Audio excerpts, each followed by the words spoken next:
మనం ఏం సాధించాం, ఇప్పుడు ఎక్కడున్నాం, ఇంకా చేయాల్సిందేంటి అన్న అంశాల్ని కూలంకషంగా ముదింపు చేసుకుని ఈ బడ్జెట్ని రూపొందించాం.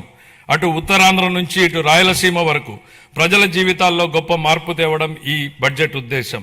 మా లక్ష్యం కేవలం కాగితాలపై కనిపించే వృద్ధి లెక్కలు కానే కాదు, అభివృద్ధి సంక్షేమ ఫలాల్ని క్షేత్రస్థాయిలో ప్రజలకు అందేలా చేసి వారి జీవితాల్లో వెలుగులు చూడాలన్నదే మా తపన.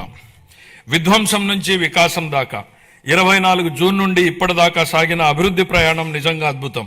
24-25లో అధికారంలోకి వచ్చిన మొదటి సంవత్సరంలోనే ఆర్థిక వ్యవస్థను మళ్లీ గాడిలో పెట్టాం. 19-24 మధ్య 10.3% పడిపోయిన ఆర్థిక వృద్ధి రేటుని 24-25లో 11.75% పెంచాం. 25-26లో ఎదురైన అనేక భౌగోళిక ఆర్థిక అనిశ్చితులను సృష్టించిన ప్రతికూల ప్రభావాల వల్ల ప్రపంచ ఆర్థిక వ్యవస్థ ఆటుపోట్లను ఎదుర్కొంది. కానీ భారత్ మాత్రం స్థిరంగా నిలబడింది. జమ్మూ కాశ్మీర్లో అమాయకులైన పర్యాటకుల్ని పొట్టన పెట్టుకున్న ఉగ్రవాద మూకలకు ఆపరేషన్ సింధూర్ పేరుతో భారత ప్రభుత్వం గట్టి జవాబునిచ్చింది. ఉగ్రవాదం, భౌగోళిక రాజకీయ అనిశ్చితులు, సుంకాల యుద్ధంతో తలెత్తిన ఉద్రిక్తతలకు భారత్ చలించదని ప్రధాని నరేంద్ర మోడీ నాయకత్వం ప్రపంచానికి బలమైన సందేశం ఇచ్చింది. భారతదేశానికి ఆయన నాయకత్వం భారత్ను శక్తివంతంగా తీర్చిదిద్దింది, ఆత్మవిశ్వాసంతో తలెత్తుకునేలా చేసింది. ఆయన ఈరోజు భారత ప్రపంచ వేదికపై సగర్వంగా తలెత్తుకునేలా చేశారు. కాబట్టే భారత్ కి బులంద్ పెహచాన్ హై మోడీ అని యావత్ జాతి మొత్తం మోడీ నాయకత్వాన్ని అండగా నిలబడింది.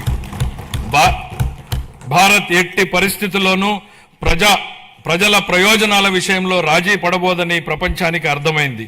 ప్రపంచంలో అనేక అస్థిర పరిస్థితులు ఉన్నప్పటికీ ప్రధాని నరేంద్ర మోడీ గారి నాయకత్వంలో భారత్ 8% వృద్ధి రేటును సాధించి సత్తా చాటింది. భారతదేశంతో పాటు ఆంధ్రప్రదేశ్ కూడా ప్రపంచ వేదికపై వెలుగు లీనుతోంది. విశాఖపట్నంలో ఏఐ డేటా సెంటర్ ఏర్పాటు చేయాలన్న గ్లోబల్ ఐటీ దిగ్గజం గూగుల్ నిర్ణయం ఒక్కసారి ప్రపంచ దేశాలన్నీ ఆంధ్రప్రదేశ్ వైపు తలెత్తి చూసేలా చేశాయి. దాన్ని బాహుబలి ఒప్పందంగా పేర్కొనవచ్చు. ప్రపంచ పెట్టుబడులకు గమ్యస్థానం ఆంధ్రప్రదేశ్ అని ఆ ఒప్పందం రుజువు చేసింది. గౌరవ ముఖ్యమంత్రి చంద్రబాబు నాయుడు గారి సమర్థ నాయకత్వం, మరి యువ నాయకుడు గౌరవ మంత్రివర్యులు శ్రీ నారా లోకేష్ గారి విశేష కృషి వలన ఇది సాధ్యమైంది.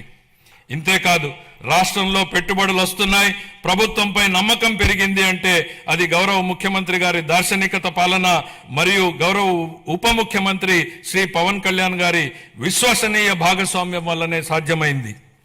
ఈ మార్పుకి సారథులు మన రాష్ట్ర ప్రజలేనని మేము బలంగా నమ్ముతున్నాం.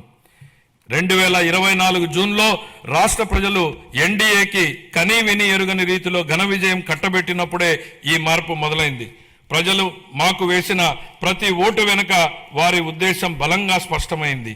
ప్రజలు వారితో పాటు వారి పిల్లలకు సురక్షితమైన బంగారు భవిష్యత్తు కోసమే ఎన్డీఏని అధికారంలోకి తెచ్చారు. గత ప్రభుత్వం పారిశ్రామికవేత్తల్ని, పెట్టుబడిదారుల్ని రాష్ట్రం నుంచి తరిమేసింది. 2019-24 మధ్య అప్పటి పాలకుల నుంచి ఎదురైన చేదు అనుభవాలతో పెట్టుబడిదారులు రాష్ట్రానికి రావాలంటేనే భయపడిపోయారు. పెట్టుబడులు రాకపోవడం, ఉన్న పరిశ్రమలనే మూసివేయడంతో నిరుద్యోగం తాండవించింది. కూటమి అధికారంలోకి వచ్చాక ఈ 20 నెలల్లో పరిస్థితులు పూర్తిగా మారాయి. పెట్టుబడిదారులకు దేశంలో అత్యంత అనుకూలమైన పరిస్థితులు ఇప్పుడు మన రాష్ట్రంలో ఉన్నాయి. దేశ జనాభాలో కేవలం 4.2% వాటా మాత్రమే ఉన్నప్పటికీ ఆంధ్రప్రదేశ్ ఇప్పుడు పెట్టుబడుల్ని ఆకర్షించడంలో మిగతా రాష్ట్రాలని వెనక్కు నెట్టింది. పెట్టుబడిదారులకు అత్యంత స్నేహపాత్రమైన రాష్ట్రంగా నిలిచింది.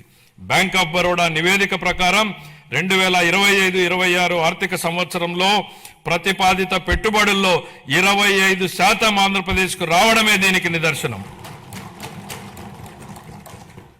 బ్రాండ్ చంద్రబాబు వల్లనే ఇది సాధ్యమైంది. ఇప్పటి